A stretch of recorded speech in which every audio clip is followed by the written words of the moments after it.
ज्या कुणाची fasting sugar 126पेक्षा जास्त असेल, HbA1c 6.5पेक्षा जास्त असेल, त्याला म्हणतो आपण मधुमेह. मग आणि आपण मधुमेह कसा टाळायचा ह्याबद्दलही बघितलं.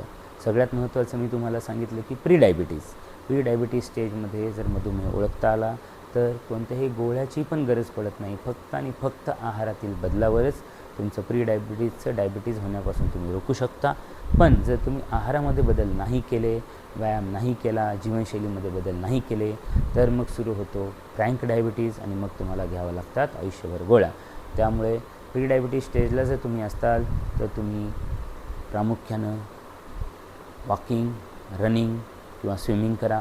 मिनिमम अर्धा तास आठवड्यातले 5 दिवस व्यायाम करा. खाण्यामध्ये प्रोसेस्ड फूड्स टाळा. कार्बोहायड्रेटचं प्रमाण कमी करा. बरेच लोक मला विचारतात की सर तर तुम्ही सांगताय चपाती, पोळी, भात आहे, भाकर खाऊ नका, मग आम्ही काय खायचं? आम्ही तर रोज उठलं की तेच खातो.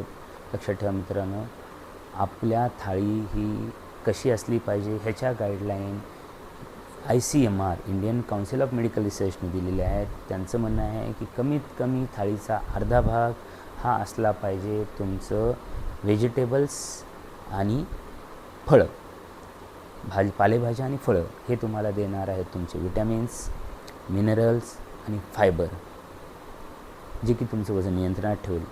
उरलेल्या अर्ध्या भागाचा 1/4 पाहिजे तुमचे प्रोटीन, ज्यामध्ये की तुम्ही मूग, मटकी, मोड आलेली कडधान्य, पनीर, टोफू, सोयाबीन हे असे पदार्थ खाऊ शकता. किंवा जे नॉन व्हेजिटेरियन आहेत त्यांनी बॉइल्ड एग्स खाऊ शकता.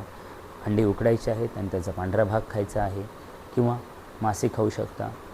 हेवी जास्त आपण जे मांस खातो एकदम फॅटी, त्याचं प्रमाण थोडं कमी ठेवलं पाहिजे. आणि उरलेल्या 1/4 भागातच तुमच्या थालीतील तुमचं पाहिजे ते तुमची चपाती किंवा रोटी